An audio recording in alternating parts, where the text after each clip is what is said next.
Incident in Necrom by Audiobook. The situation simply is this, said Flaxith, his face as chiseled and resolute as any statue. Everyone knows that the cemetery west of the city is haunted by some malevolent beings, and has been for many years now.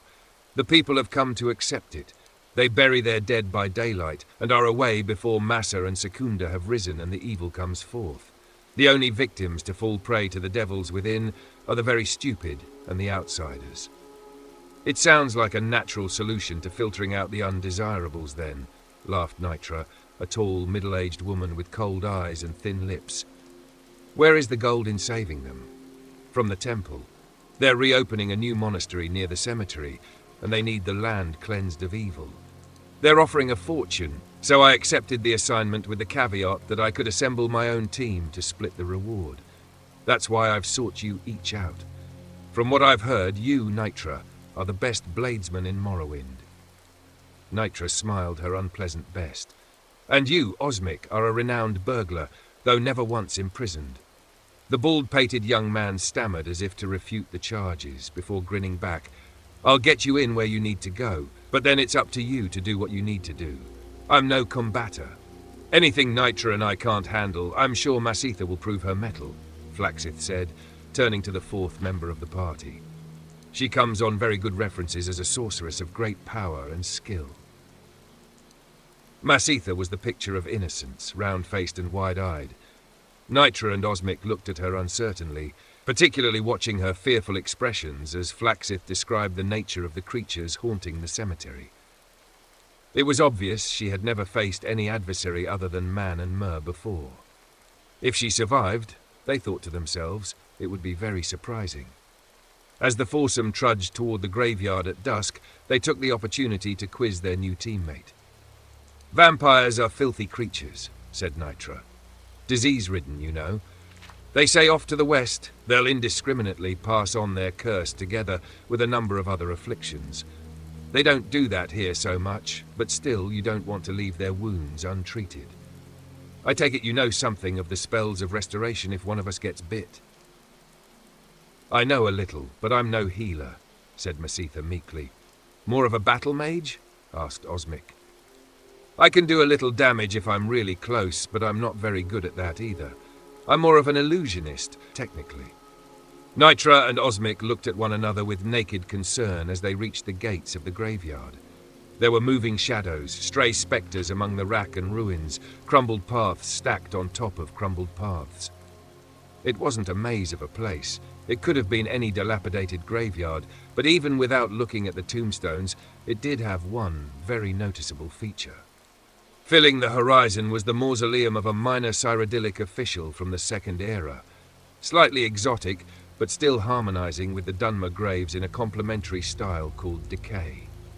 It's a surprisingly useful school, whispered Masitha defensively. You see, it's all concerned with Magicka's ability to alter the perception of objects without changing their physical compositions. Removing sensual data, for example, to cast darkness or remove sound or smell from the air. It can help by... A red-haired vampire woman leapt out of the shadows in front of them, knocking Flaxith on his back. Nitra quickly unsheathed her sword, but Masitha was faster. With a wave of her hand, the creature stopped, frozen, her jaws scant inches from Flaxith's throat. Flaxith pulled out his own blade and finished her off. That's illusion? Asked Osmic. Certainly, smiled Masitha. Nothing changed in the vampire's form, except its ability to move. Like I said, it's a very useful school. The four climbed up over the paths to the front gateway to the crypt. Osmic snapped the lock and disassembled the poison trap. The sorceress cast a wave of light down the dust-choked corridors, banishing the shadows and drawing the inhabitants out. Almost immediately they were set on by a pair of vampires, howling and screaming in a frenzy of bloodlust. The battle was joined, so no sooner were the first two vampires felled than their reinforcements attacked. They were mighty warriors of uncanny strength and endurance, but Masitha's paralysis spell and the weaponry of Flaxith and Nitra clove through their ranks. Even Osmic aided the battle. They're crazy, gasped Masitha when the fight finally ended and she could catch her breath. Quora, the most savage of the vampire bloodlines, said Flaxith. We have to find and exterminate each and every one. Delving into the crypts, the group hounded out more of the creatures. Though they varied in appearance, each seemed to rely on their strength and claws for attacking, and subtlety did not seem to be the style of any. When the entire mausoleum had been searched and every creature within destroyed, the four finally made their way to the surface. It was only an hour until sunrise. There was no frenzied scream or howl. Nothing rushed forward towards them. The final attack, when it happened, was so unlike the others that the questers were taken utterly by surprise. The ancient creature waited until the four were almost out of the cemetery, talking amiably, making plans for spending their share of the reward.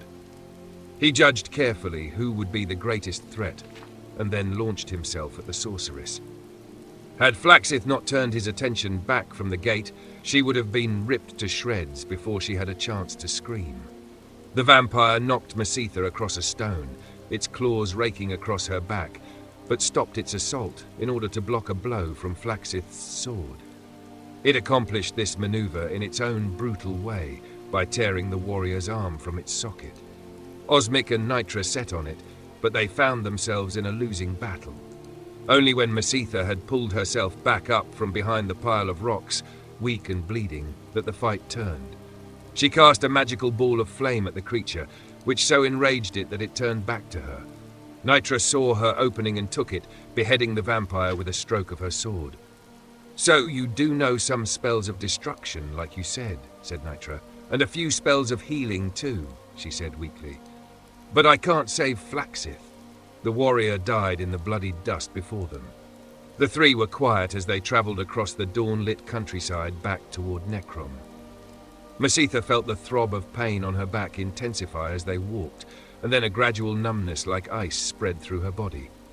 "I need to go to a healer and see if I've been diseased," she said as they reached the city. "Meet us at the Moth and Fire tomorrow morning," said Nitra. "We'll go to the temple and get our reward and split it there."